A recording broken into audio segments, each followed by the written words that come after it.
du lundi au vendredi ñu egsi ci jàngat beeg Abdoulaye Cissé Abdoulaye ñu ngi lay nuyu di la ziar mbaa yaa ngi ci jàmm bu baax. Adja maa ngi lay fay tout va bien à côté du très sage Malick du sage Malick. Chérif maa ngi lay ziar. du moins sage Chérif Dia.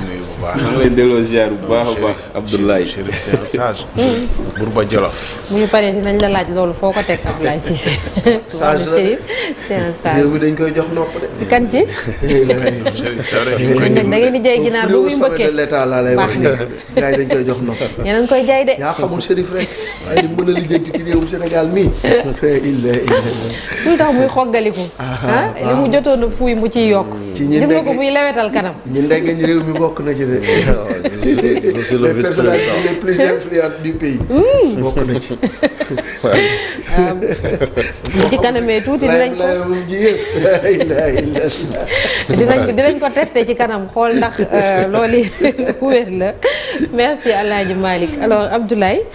tey jii dañuy taxaw ci benn actualité boo xam ne daanaka ci njeexitalu semaine bee weesu ba tey yëf yi mi ngi wëy muy ay nit ñu bari ñu nekkoon ci kaso bi ñu tàmbalee na bàyyi ay téeméer bu ñu sukkandikoo ci rajo. mu ci am ci ñoo xam ne ba ñu génnee dañu doon nettali ñu ne li nga xam ne moom la ñu dund ci kaso yooyu ñu leen teewoon Ablaye. oui je pense que mën nañu bañ a citer sax rajo parce que xibaar bi moom ñëpp a ko bokk. ñëpp bokk gis li nga xam ne nii moo xew. je pense que on peut même faire un jeu. parce que nit ñi dañuy gis nii rek te xamuñu chiffres yi. exactement je pense qu'on peut même faire un jeu. Le jeu auquel je vous aurais invité je sais que chacun d'entre nous fii ci plateau bi. gis na image yi te xëy na su ma leen laajoon ku nekk ci yéen image bi la gën a marqué ci récit yi ci conditions yi ku nekk am na récit boo xamante ne nii téye nga sa gémmiñ te xëy na sa bos du bokk ak bu Chérif du bokk ak bu Cheikh du bokk ak bu Malick bu Malick du bokk ak sama bos tout ça pour dire l'ampleur du phénomène, la diversité des récits, mais avec une seule constante, qu'on a foulé les droits et libertés de citoyens sénégalais dans des conditions horribles yoo xam ne nii am na récit yoo xam ne nit mënul yeggale récit bi te sa xol tooyul wala jooyuloo nit ñi jooy nañu évidemment à écouter certains récits mais aussi à revoir certaines images parce que récits nous ont replongé dans les images des arrestations. Diffusé woon na fi semaine dernière après les manifestations image de cette jeune dame qui est arrêtée par un policier beneen xoolal kii policier bi doxee ginnaaw li yëfu nit xool ko avec xoolal buy dem ni muy gololoo parce que c'est ça en réalité regarde ça dégaine ça doit faire honte aux policiers te je suis sûr que lii sagalul benn policier parce que jigéen xoolal c'est-à-dire quelqu'un qui est prêt à casser du manifestant pour rien koo xam ne téye nañ ko ba pare mais ce qui est grave dans cette image-là c'est que on devait tous la hiérarchie de la police en premier avoir le parti pris de ki def lii parce qu'il est facilement identifiable kii li mu def nii ça ne doit pas rester impuni quel que soit le contexte manifestant mën na sànni xeer bu ñu ko jàppee dañ koy teg li loi wax mais kuy sol tenue amoo droit perdre sa sang-froid surtout ci situation bii nga xam ne amul sax danger amul enjeu évidemment ça ñun bu ñu koy wax yéey nañu ci wax ko parce que de tout le temps on a dénoncé ces choses-là que ni kuy sol tenue am na loo xam ne moomuloo ko même su citoyens yi di manifester de façon véhémente di sànni xeer ak leneen xëy na du yoon mais ñoom bu ñu leen jàppee dañ leen di teg li nga xam ne moom la yoon wax mais ki nga xam ne yoon da koo dooleel ba pare mënul la mettital nit. Il y a d'autres images nga gis un policier qui arrive avec la crosse de son fusil di xam nga ni soo ko dóoree sax mën nga gaañu nga jël sa crosse fusil di toj mbagg yi ci xale bu ndaw ça c'est de la barbarie du yëfu nit et malheureusement il y a des gens comme ça dans cette police. Le dire c'est pas mettre la police au banc des accusés mais des gens comme ça n'ont pas leur place. mais est-ce que dañ leen koo jàngal Abdoulaye Cissé comme ni nga koy waxee. est-ce que dañ la koo jàngal parce que dañ leen di former aussi ci respect aux droits humains des droits humains pardon. donc loolu est-ce que dañ leen koy jàngal. kan la ñuy jàngal j'espère que dañ leen koy jàngal parce que suñu leen ko jàngalul c'est plus grave ça veut dire qu'on a des tortionnaires nous dans notre police. et ça on ne peut pas l'accepter. des gens comme ça on ne peut pas les avoir dans la police. excès de zèle. mais non c'est de la barbarie quoi. C'est de la barbarie c'est des gens pas intelligents qui n'ont même pas leur place parce que en plus c'est un poltron gis nga ko c'est parce que téye nañu ndaw si moom ki ñu téye mënul fayu mënul def dara doxee ko ginnaaw foq nopp bi pour lan wéq ci jigéen évidemment on laisse passer ça la hiérarchie de la police devait avoir le parti pris. mais tout le temps parce que lii dafa rusloo mais alkaati yi xam nañ ci alkaati yi lii daf leen a rusloo lii du comportement wu nit. j'ai un frère policier surtout dans des situations yoo xam ne surtout dans des situations Malick yu amul benn danger en fait on peut comprendre que les gens soient dépassés mais là c'est où l'enjeu de venir tabasser cette jeune dame là. sama frère bu nekk policier bu retraité moo ne gêné la def bu gisee image dafay ruus ndax nee na lii kenn jàngalu leen ko ñoom bi ñu nekk police mën nañ la jàngal naka ngay défendre naka ngay maintien de l'ordre mën nañ la jàngal ci champ de bataille naka nga war a comporter woo mais naka ngay brimer nit ku nekk ci manifestation loolu yaakaar naa kenn du ko jàngal. mais vraiment l'image du garçon bi nga xam ne policier bi dafa jël crosse. vous avez raison. et puis c'est un garçon avec le gars lui fait une prise damm tànk yi il lui met un coup de pied à la figure et puis ils sont 5 sur lui sur un pauvre garçon quoi qu'il ait pu faire ça c'est pas des choses yoo xam ne war na am encore une fois ils sont dans des situations yoo xamante ne nii ça n'appelle pas à ce que la police perde son sang-froid parce que s'ils perdent leur sang-froid dans des situations comme ça on peut comprendre qu'il arrive autre chose mais de la même façon évidemment manifestants yi loolu foofu mënuñu jekku policier di leen def lenn police amuñu xotti war ma tatet nga am ci yëg-yëg noonu la nit ñi war a comporter woo évidemment lii ça nous ramène au sujet principal Abdoulaye Cissé mooy ñu bàyyi aussi week-end bi ñu tàmbalee bàyyi ci week-end bi weesu ba tey jii leen yi xam nga lii récit yi ce qui est évidemment tout aussi choquant parce que prison dafay am lu ñu war def ci prison li tax ñu def ko li de privation la mais pour delloo nit ci société bi la. tax ñu ne maison d'arrêt et de correction. mais prison warul a def ci nit nga génn gën a am haine et ça on l'a vu et ça on l'a vu dans les yeux dans les paroles et même dans les actes comportement vindicatif de gens élargis de prison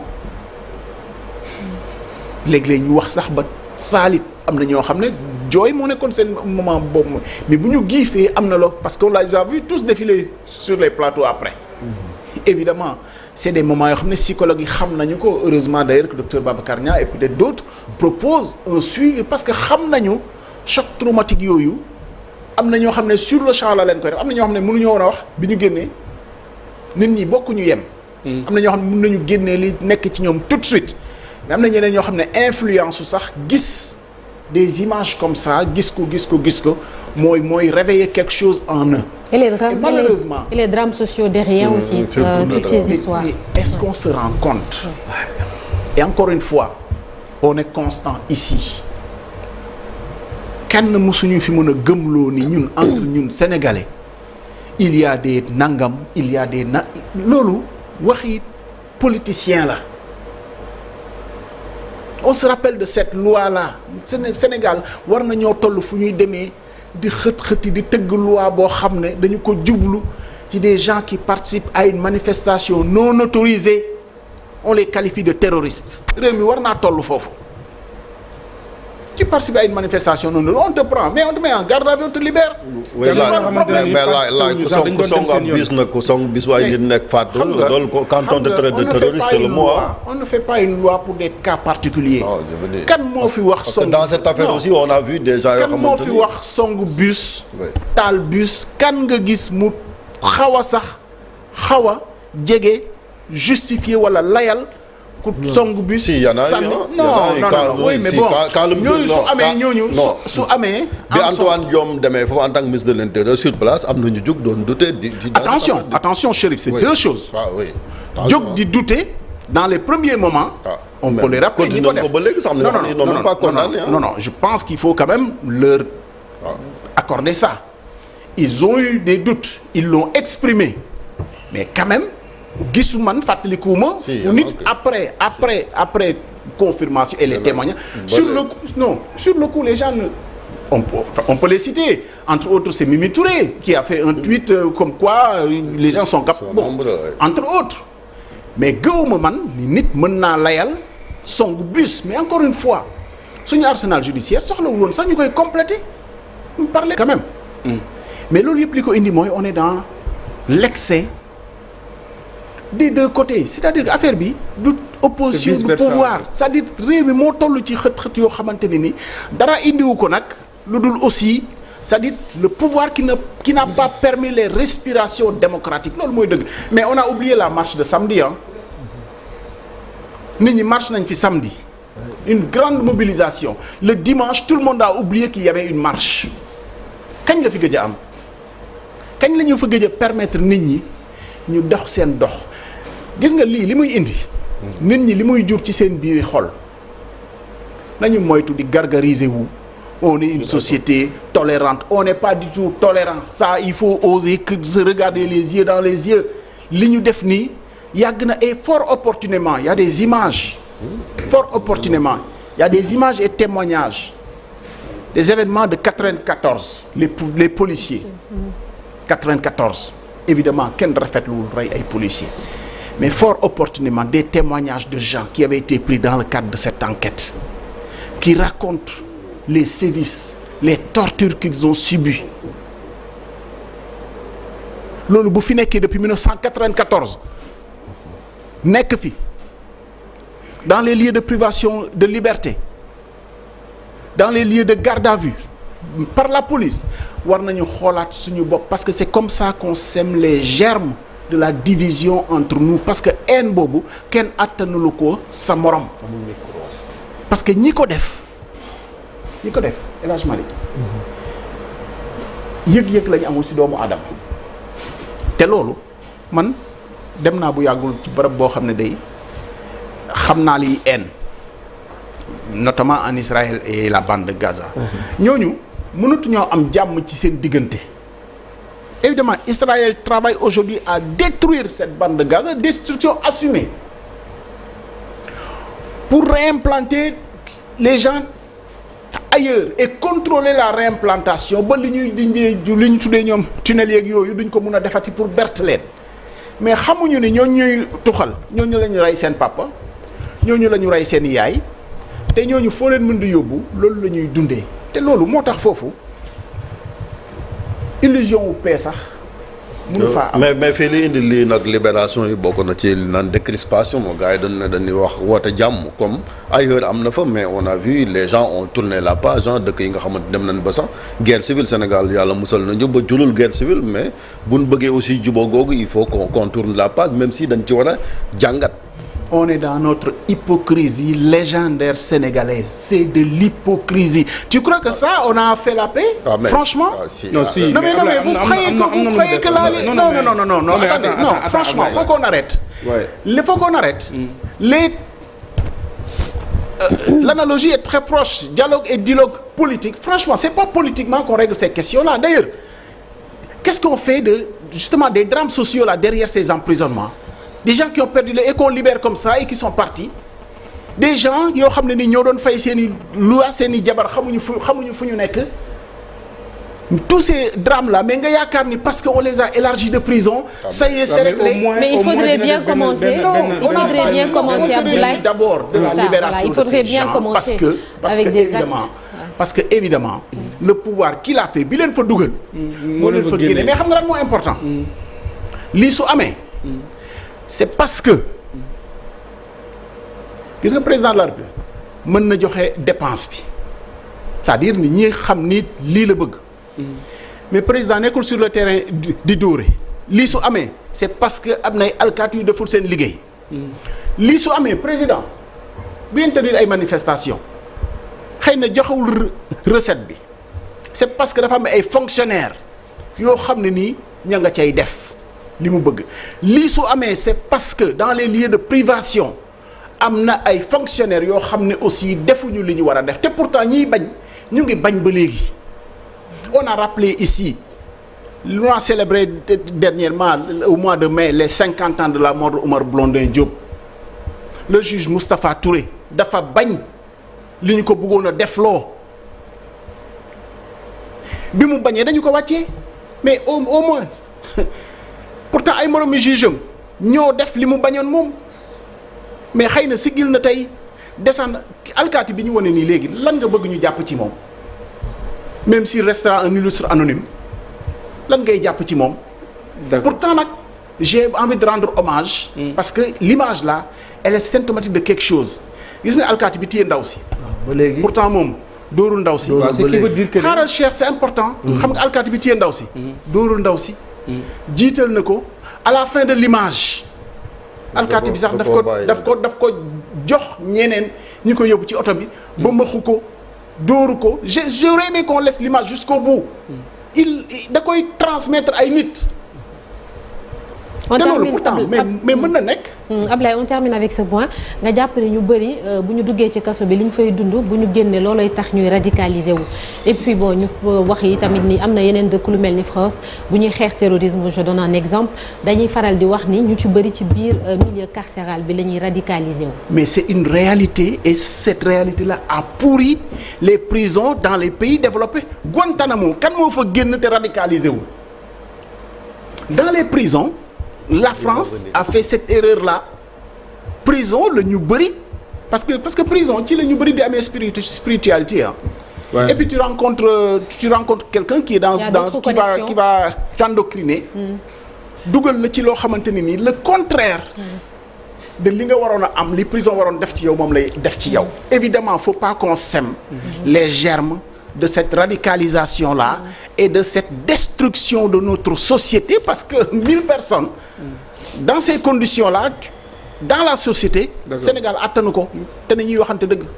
d'accord Laye mais il faut aussi ñu accepter une chose tey par exemple am na ci ñoo xamante ne nii ñu jeewu di gis ñi nga xam ne ñoom ñoo di seen ay njaboot ñu yeewoo ci seen biir kër donc loolu am na loo xamante ni aussi da koy def pour dire que mën na indi li nga xam ne moom moo di jàmm li nga wax ci homme de tenue yi tey foo fekk ñu baax amaana di nga fa fekk safaan ba kii mi ngi dóor waaye kële mi ngi jàpp ko jigéen kii pour mën ko yóbbu ci li nga xam ne moom moo di oto bi c'est vice versa ni homme de tenue yi war a mën a respecter ñenn ci ñi nga xam ne ñoom ñoo di seen i ay frères wala ay seen i ay sœurs ñoom la seen i ay sœurs itam war respecter ñi nga xam ne ñoom ñoo di homme de tenue yi lu mu ci mën di doon ñun ñoo bokk ndey ñoo bokk baay donc c'est le Sénégal ay manifestants seen i ay ñooñ ñooy sànni seen i ay ñooñ également ñooy défendre donc yal na yàlla def jàmm incha allah. non. Amiin, merci. Je dis juste deux mots sur ça. Oui, en quelques secondes. C'est ça qu'il ne faut pas faire. Parce que tout ne se vaut pas. Tout ne se vaut pas. Même un manifestant qui défie l'arrêté préfectoral de manifester sans avoir l'autorisation. Ça ne donne pas le droit aux policiers de tabasser ce manifestant-là. Et ça, il faut être clair là-dessus. C'est pas parce que quelqu'un a transgressé qu'on va le torturer. Torture moo amul droit de citer dans une société civilisée surtout torture koo xam ne mais dafa il est dépositaire de la puissance publique qu'est-ce qu'il a besoin de torturer qu'est-ce qu'on a besoin de frapper cette jeune dame qu'est-ce qu'on a besoin mais vous avez vu les images de Absa Anne il faut qu'on en parle qu'est-ce qu'on a besoin de se jeter sur des journalistes mais comme ça qu'est-ce qu'on a besoin man l'image de gars qui yor mais crosse pistolet di toj yaxi xale bi pour faire mal mais ça ñun bu ñu ci amul yëg-yëg c'est que nekkatuñu ay nit et malheureusement gis nga lii daf fi yàgg mais nëbb-nëbbal yi moo tax nag on ne réglera jamais les problèmes ok on fait un deal politique ok on libère les gens mais ces gens-là il y en a qui sont détruits il y en a qui ont une rancœur qui ont une haine malheureusement on les libère par perte de profit c'est pas ces policiers-là franchement leur hiérarchie devait avoir le parti pris de dire qu'on n'a pas une police de tortionnaires on n'a pas une police de délinquants parce que ces gens-là c'est des délinquants limite ils dañu yàkkamti sax lii am warul am manifestant bi encore une fois citoyen la même mu teggee yoon dañ koy teg ci yoon mais man parti pris bi ma am mooy ki nga xam ne moo war a teg nit ñi ci yoon kooku moo warul jàdd. merci Abdoulaye Cissé jërëjëf merci Abdoulaye ci jàngat bi alors tout de suite ñu jàll ci beneen ponk muy suñu gan ñu dalal ko.